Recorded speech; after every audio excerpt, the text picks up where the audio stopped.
وجد کرتی ان ہواؤں کو سلام۔ 2312 محرابیں تعمیر کی گئیں جو 27 کھلے اور 68 بند صحنوں میں پھیلی ہوئی ہیں۔ وجد کرتی ان ہواؤں۔ چھت بھی اسی انداز میں تعمیر کی گئی، اس کو منقش پتھروں سے آراستہ کیا گیا۔ جو مدینے کی گلی کوچوں میں دیتے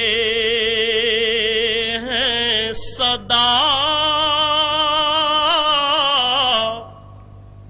جو مدینے کے گلی کوچوں میں دیتے۔ خادم حرمین الشریفین مسجد نبوی صلی اللہ علیہ وسلم کی سالانہ زیارت کے لیے 19 جمادی الاول 1410 ہجری کو آئے۔ انہوں نے تعمیراتی منصوبے کا معائنہ کیا۔ اس موقع پر تعمیراتی مقصد کی علامت کے طور پر اس امر پر غور کیا گیا کہ منصوبہ کس حد تک لوگوں کی توقعات پر پورا اتر سکتا ہے۔ مسجد نبوی صلی اللہ علیہ وسلم کے 6 نئے میناروں میں سے پہلے کا کام شیڈیول کے مطابق شروع ہوا۔ اس مرحلے پر ایک مرتبہ پھر مصنوعی پتھروں کی ضرورت ہوئی۔ پتھروں کی تیاری کے لیے جدید ترین نظام کی موجودگی کے باوجود پتھروں کے بڑے ٹکڑوں کو میناروں کی چھت تک ہاتھ سے ہی لے جانا پڑا۔ سلام مسجد نبوی کے صبح اور مسجد کے 6 نئے میناروں کا حسن دیکھنے سے تعلق رکھتا ہے۔ اس کا ہر انداز اسلامی طرز تعمیر کے دریچے کھولتا نظر آتا ہے۔ مسجد نبوی کے صبح اور شام باب فہد پر اسلامی فن تعمیر کے بھرپور مظہر دونوں میناروں کی تعمیر مکمل ہو گئی۔ یہ مینار 104 میٹر بلند ہیں۔ تیرے غلاموں کے غلاموں۔ توسیع منصوبے میں اس بات کی کوشش کی گئی کہ زیادہ تر تعمیراتی سامان ملک ہی کا ہو اور بیرون ملک سے درآمد نہ کرنا پڑے، تاہم ضرورت پڑنے پر درآمدی اشیاء کا استعمال بھی کیا گیا۔ سعودی عرب میں اعلی معیار کے گرینائٹ یا سنگ لاخ کے وسیع ذخیرے ہیں۔ اس کی 2 اقسام کو استعمال کرنے کا فیصلہ کیا گیا، جن میں سرخی مائل اور سرمائی گرینائٹ شامل ہیں، اور القصیم کے صحرا میں اس کے ذخائر ہیں۔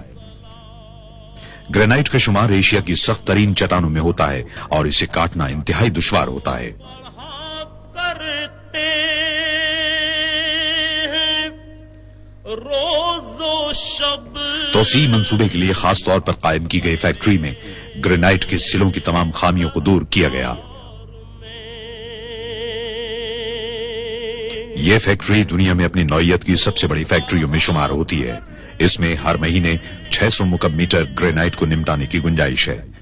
جہاں پہلے گرینائٹ کو جسامت اور معیار کے اعتبار سے چھانٹا اور درجہ بندی کی جاتی ہے، اس کے ساتھ ہی درجہ بندی کے اعتبار سے ایک کوڈ نمبر دے کر انہیں کمپیوٹر سسٹم میں فائل کر دیا جاتا ہے، جو پیداوار کے ہر مرحلے کے دوران دیکھا جا سکتا ہے۔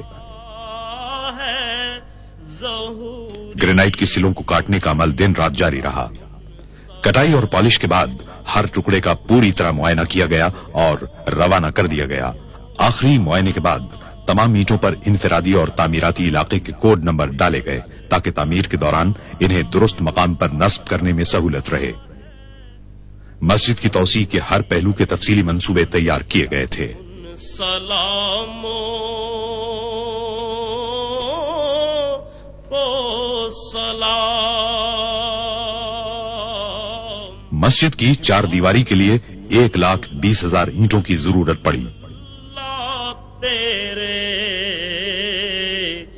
در کی فضاؤں